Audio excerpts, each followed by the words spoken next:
اور میں رات کو سو نہیں پاتی تھی. میں نے کہا کوئی ایسا واقعہ؟ بولے واقعہ یہ ہوا، رمضان تھا 2019 کا، میں سوئی ہوئی تھی. بولے شہر سے پہلے میں نے قبر کو خواب میں دیکھا اور بہت بری حالت میں دیکھا. تو میں ایک دم چونک کر اٹھ گیا، مجھے بہت زیادہ بخار ہو گیا. اس کے دوسری رات میں نے قبر کو دیکھا، بہت اچھے طریقے سے دیکھا. پھر آواز سنی کہ اگر زندگی ایسے گزارو گے تو یہ ملے گی ورنہ وہ ملے گی. اب میں پریشان تھی کہ میں اتنی آگے چلی گئی تھی کہ پیچھے ہٹنا بہت مشکل تھا، کوئی صورتحال نظر نہیں آ رہی تھی. کیونکہ ایک زندگی ایسی ہوتی ہے کہ اس کی چاندنی اور ساری چیزیں، تو وہ چھوڑنا جب آدمی سوچتا بھی ہے نا. ہمیں بہت لوگ ملتے ہیں بمبئی کے اندر کہ مولانا دل خالی. ایک جو بڑے ہوتے ہیں نا، اکابر امت و اکابر امت ہوتے ہیں. اللہ تعالیٰ ہمیں اپنے بڑوں کی قدردانی کی توفیق دے. سن 2018 کی حج کے اوپر میں نے حضرت مولانا طارق صاحب سے کہا، میں نے کہا مولانا فلاں بہن ہے، پہلے میں بہن کہتا تھا، ایک بات بڑی یہاں ہنسنے والی ہے، میں اس کو بہن کہوں. میں نے کہا مولانا، میں ان سے پہلی دفعہ 2017 حج عمرے پہ ملا رمضان میں. ان کی والدہ اور ان کے گھر والوں کو لے کر وہ آئے تھے. تو میں نے کہا بہن آپ کو کچھ کام ہو تو مجھے ضرور بتانا، معاف کرنا یہ بات، لیکن جو حقیقت ہے وہ حقیقت ہے. ہمارے تصور میں بھی اللہ کیا فیصلے کر چکا ہوتا ہے آگے ہمیں نہیں پتہ ہوتے ہیں. پھر میں نے حضرت مولانا سے کہا، میں نے کہا مولانا آپ ان سے بات کریں. مولانا نے بات کی کہ بیٹی میں ملنا چاہتا ہوں. تو کہا کہ میں دبئی آ رہی ہوں. تو مولانا کہ میں ضرور آؤں گا بیٹی آپ کو ملنے. تو میں حج سے واپس دبئی آیا اور وہ بھی اپنی والدہ کے ساتھ دبئی آ گئی. مولانا انہیں ملے 6 سے 8 گھنٹے وہ اپنی والدہ کے ساتھ تھی، مولانا اپنے گھر والوں کے ساتھ تھے، ملے. پھر وہ بھی آ گئے، میں بھی انڈیا آ گیا. مولانا کا اگر سفر تھا کینیڈا کا، مولانا وہاں چلے گئے. مولانا مجھے کہتے ہیں کہ بیٹا اگر آپ کی ثنا سے کوئی سگائی ہو جائے تو بہت اچھا کام آ جائے. میں اللہ کی شان 3 دن جماعت میں تھا. تو میرے ساتھی میرے ایک دوست کو میں نے کہا مولانا کا دماغ سٹکا گیا ہے. میں نے مولانا کے بیٹے کو میسیج کیا. میں نے کہا یار والد صاحب کا دماغ، وہ کینیڈا میں تھے تو ہمارا وقت کا فرق تھا. بولے کیا ہوا؟ میں نے کہا مولانا کسی کے ساتھ کسی کا بھی نکاح جوڑ دیتے. اگر میں نے ان کو یہ بات کہہ دی نا تو یہ مجھے جوتا اٹھا کے ماریں گے کہ یہی کام رہ گیا ہے. پھر میں نے اللہ کے آگے مانگا. میں نے کہا یار بات تو بڑی ہے لیکن پتہ نہیں کیا ہے یہ 2018 کی میں آپ کو بات کر رہا ہوں. 19 پورا چلا گیا. 19 رمضان میں حضرت مولانا عبدالرزاق صاحب اور ہم ساتھ میں اکٹھے عمرے کے سفر پہ ساتھ تھے. تو مولانا کو میں نے کچھ چیزیں بتائی تو مولانا مسکرائے. مولانا نے ظاہر سی بات ہے کوئی بھی مسکرائے گا آدمی. میں ایک طرح سے مولوی، اپنی زندگی مولویوں کی سیدھی سادھی زندگی ہوتی ہے. تو مولانا بھی مسکرائے. میں نے مولانا کے بیٹے سے کہا، میں نے کہا مولانا کسی کا بھی رشتہ کسی کے ساتھ بھی جوڑ دیتے پیچھے مڑ کے پوچھتے نہیں اس کا کیا حال ہے؟ تو بولے ابھی تک آپ نے لڈو منہ میں رکھا ہے. میں نے کہا یار اب لڈو ایسا پکڑایا ہے کہ منہ میں تو رکھنا ہی پڑے گا. تو پھر مولانا کی طبیعت بہت خراب تھی مدینہ منورہ میں. پھر ہم لوگ انڈیا آ گئے اور اس کے بعد وہ جارڈن میں تھی، ان کی شوٹنگ چل رہی تھی. 20 میں وہ واپس آئی. پھر میں اللہ کی شان عمرے پہ مدینہ منورہ میں تھا فروری کے مہینے میں، لاک ڈاؤن سے قبل. تو ان کا میسج آیا کہ میں آپ سے بات کرنا چاہ رہی ہوں. 3-4 دفعہ میسج آئے. میں حرم میں تھا تو میں دیکھ نہیں پایا. پھر میں نے رات میں بولے میں آپ سے کچھ بات کرنا، کچھ مسائل تھے. وہ مجھے کہے کہ یہ مسائل اب مجھے سمجھ نہیں آ رہا ہے میرا کیا ہوگا. میں نے کہا یار آپ کے پاس دولت ہے، شہرت، ابھی آپ کے پاس ماشاءاللہ کام ہے، جب لاک ڈاؤن لگا نہیں تھا. میں نے کہا اچھی زندگی، ایسا کیوں بولتے ہو؟ میں نے کہا اللہ آپ کے لیے بہت آسانی کرے گا، بس آپ اللہ سے مانگو.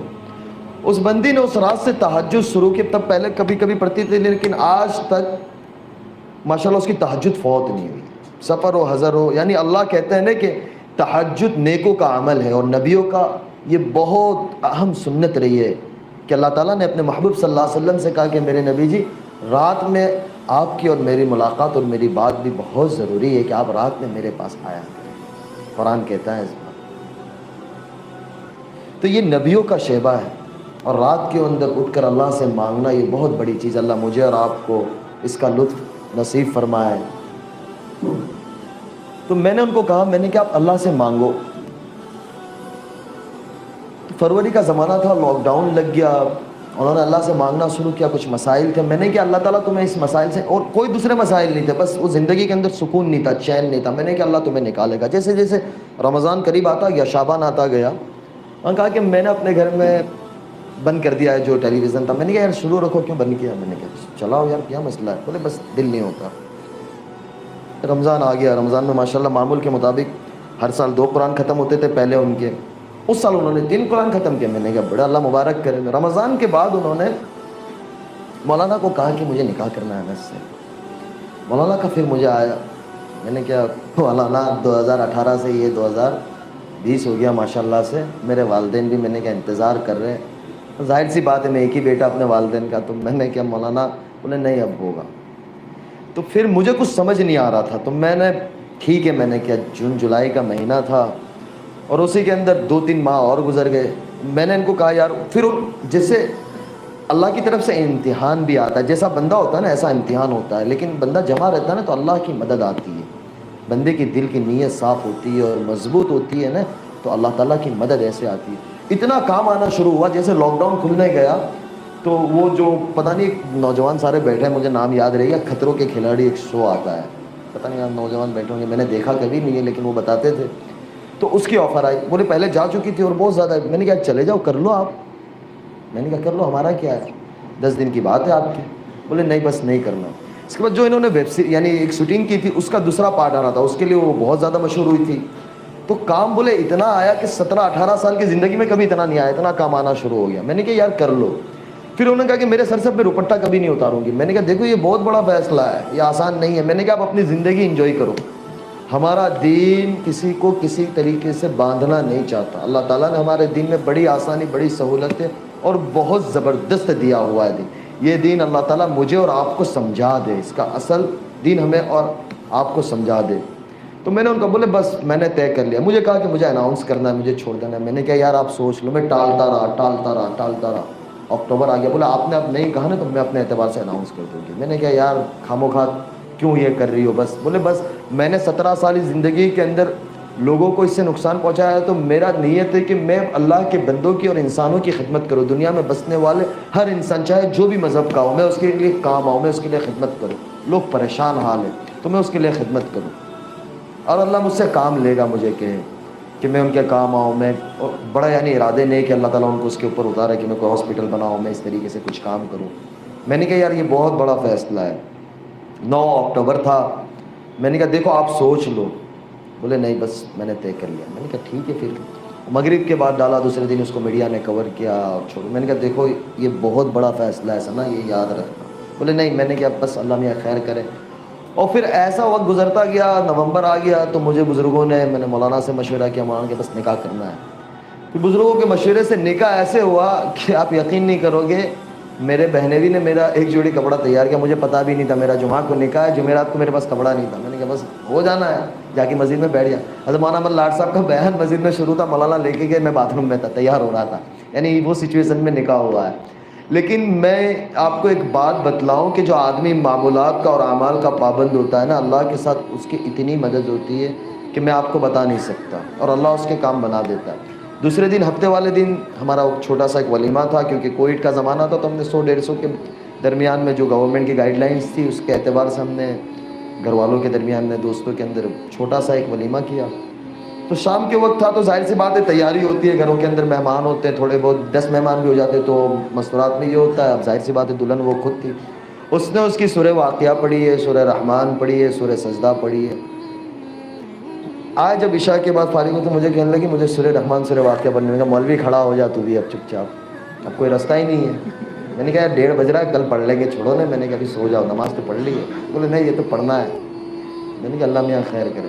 تو خلاصہ یہ نکلا کہ اللہ تعالیٰ جب دل میں ڈال دیتا ہے اور تھام لیتا ہے نا تو اللہ پھر کام بھی ایسا لے کے آئے، لوگوں کے دلوں میں محبت ڈال دیتا ہے، عزت ڈال دیتا ہے. ہماری ایک بہن ہے انڈسٹری میں، ان کا نام میں نہیں لوں گا، وہ یعنی اتنی مشہور ہے اور ماشاءاللہ سے وہ یعنی ہر وقت کسی بھی طریقے سے لائٹ میں رہتی ہے. وہ ان کو میسج کرنے لگی کہ یار آپ گاڈ کی اینجل ہو، آپ میرے لیے دعا کرو کہ اللہ میرے لیے بھی اچھا کر دے، اور آپ کو دیکھ کے بڑا اچھا لگتا ہے، سکون آتا ہے.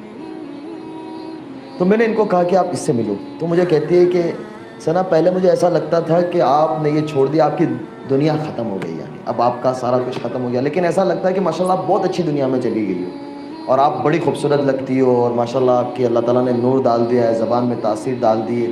اور پھر اور کوئی بات کہہ دی ہوگی تو 4 دن کے بعد اس بات اللہ تعالیٰ نے سچ کر دی اور ان کا کام ہو گیا. تو لوگ آنا شروع ہوئے. تو پتہ یہ چلا کہ اللہ تعالیٰ میرے اور آپ کے اندر وہ صلاحیت رکھی ہے، لیکن اس صلاحیت کو ہم کھولیں اور اللہ کے آگے مانگے کہ اللہ میرے اور آپ سے ایسا کوئی کام لے لے کہ جو ہماری آخرت کا ذریعہ بن جائے. دنیا 4 دن کی ہے. یہ کورونا کے زمانے میں سب کو پتہ چل گیا کہ یعنی کوئی بتا نہیں سکتا کہ میں اتنا وقت رہوں گا اور میں ایسا کروں گا اور میں ایسا کروں گا. ارادہ کرنا اور اللہ سے مانگنا ہمارے ہاتھ میں، اس کو پورا کرنا اللہ کے ہاتھ میں ہے. لیکن آدمی کوشش تو کرے. اور دنیا کسی کی کہیں نہیں جاتی.